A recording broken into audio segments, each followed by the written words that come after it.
En la exhortación apostólica Ecclesia in Africa, que escribió San Juan Pablo II tras el Sínodo de los Obispos de 1994, se habla de enculturación como uno de los mayores desafíos para la Iglesia en la víspera del tercer milenio, y una tarea difícil y delicada.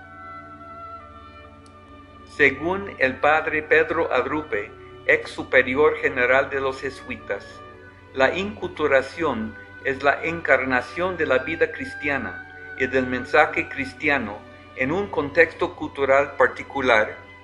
De tal manera, no solo se expresa esta experiencia a través de elementos propios de la cultura en cuestión, sino se convierte en un principio que anima, dirige y unifica la cultura, transformándola y rehaciéndola con el fin de llevar a cabo una nueva creación. Las definiciones de la inculturación en general destacan sus metas, tales como el enraizamiento del cristianismo en las diversas culturas, la transformación de las culturas a la luz del Evangelio, la evangelización de todos los aspectos de la vida individual y social de un pueblo, y la expresión única de la Iglesia presente en todas las culturas. Desde 1492, cuando la fe cristiana quedó fuertemente identificada con la cristiandad occidental, la mayoría de los misioneros implantaron la Iglesia, igual como fue experimentado en sus países de origen. El libro Hawaii de James Michener es un buen ejemplo de esto. En esta novela, los misioneros consideraron la manera de vivir hawaiana como la obra del diablo. Los misioneros a estas islas vieron su tarea no solo convertir a los indígenas a Jesucristo, sino también imponer sus normas culturales occidentales, tales como vestirles a los indígenas en ropa occidental, aplicar las normas de la moral occidental y construir iglesias y comunidades litúrgicas que reflejarían el modelo europeo.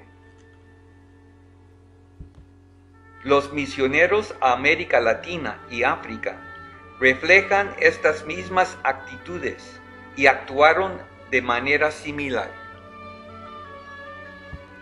Sin embargo, algunos misioneros en este momento mostraron un enfoque más atento y una actitud más positiva hacia nuevas culturas. Los misioneros como Sirio y Metodio con los pueblos eslavos, Bartolomé de las Casas en América del Sur,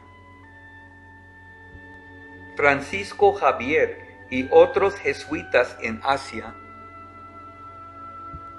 y Samuel Ajayi Crowler y Daniel Comboni en África, aceptaron los pueblos nativos como verdaderos hijos de Dios.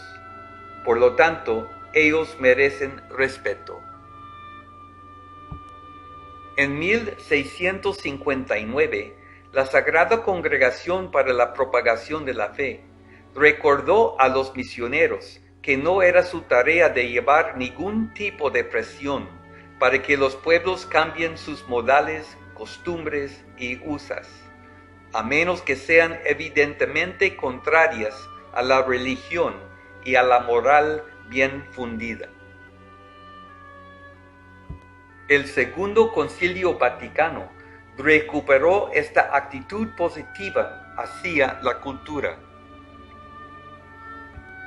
En encontrar a otros pueblos, la Iglesia debe implantarse de la misma manera que Cristo con su encarnación se comprometió a las circunstancias sociales y culturales particulares.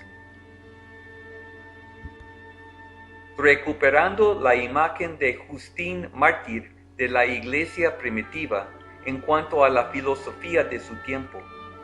El consejo insistió en que los cristianos deben estar familiarizados con sus tradiciones nacionales y religiosas y descubrir con alegría y respetar esas semillas de la palabra que están ocultas en ellas.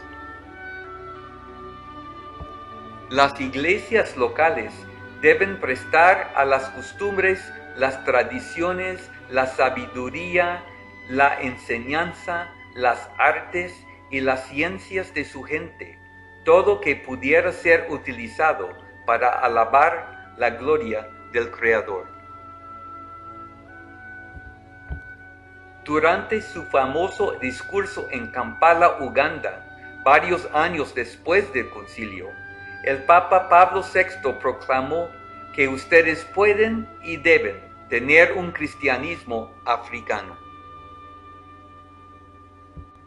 Se introdujo la palabra inculturación para capturar esta interacción dinámica entre la tradición del Evangelio y la tradición de la Iglesia, por un lado, y el contexto social y cultural cambiante, por el otro.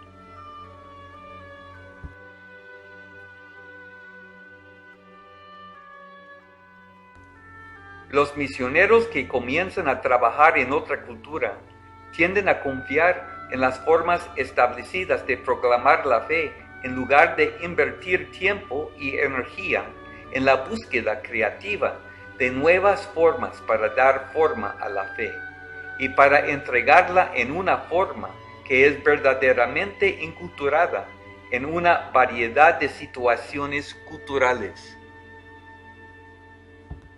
El cambio provocado por auténtica inculturación no debe verse como una pérdida o disminución, sino el crecimiento de la verdadera naturaleza católica del cristianismo.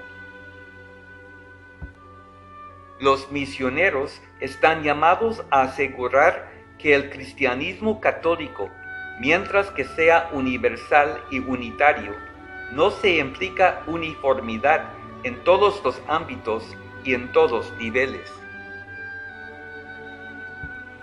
El concepto de inculturación implica una confianza en que las semillas de la palabra de Dios están presentes antes de que la iglesia se haga una parte de la cultura.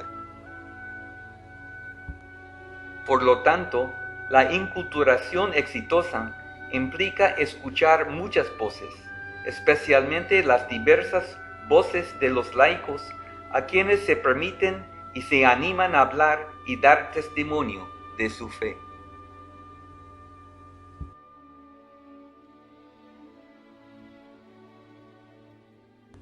La inculturación presupone un conocimiento personal de y un encuentro con Jesucristo. Jesús es la buena nueva, el evangelio que tratamos de hacer presente en nuestra situación cultural. Se presupone el compromiso con Jesucristo y la apertura a ser guiado por el Espíritu para que la inculturación sea eficaz. La inculturación implica la cruz, exige conversión, un morir a la vieja y un movimiento hacia la nueva. Hay un vaciamiento, un desprenderse para que algo nuevo y desconocido, algo no probado, pueda nacer. Esto es difícil y muchas veces se encuentra resistencia.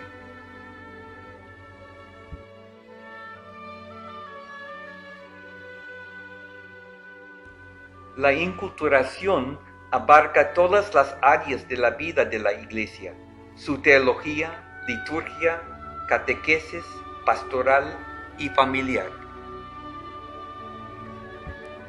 También se enfrenta con las principales cuestiones de la pobreza, la injusticia y la marginación en nuestro mundo. A menudo Vinculado con temas de justicia, la inculturación plantea un desafío a los poderes dominantes.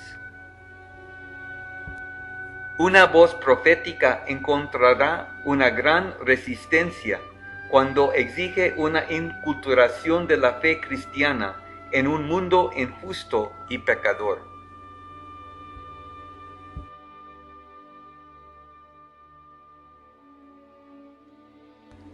El camino de la inculturación es emocionante, desafiante y a veces peligroso. La auténtica inculturación siempre respetará el genio nativo y el carácter de cada cultura, ya que no existe una cultura cristiana única. Los misioneros deben tener un profundo conocimiento personal de y encuentro con Jesucristo, a fin de poder articular mejor el Evangelio en un tiempo y en un lugar dado. Es solo mediante el desarrollo de las relaciones personales con la gente que uno puede discernir la mejor forma de presentar el mensaje dinámico de Jesús. La inculturación del Evangelio no es una tarea fácil. Se requiere un corazón abierto, un amor por el pueblo, un compromiso de abrazar la cruz y la aceptación del ministerio pascual. Dicho esto, porque es una característica que define la misión de la Iglesia, vale la pena emprenderla.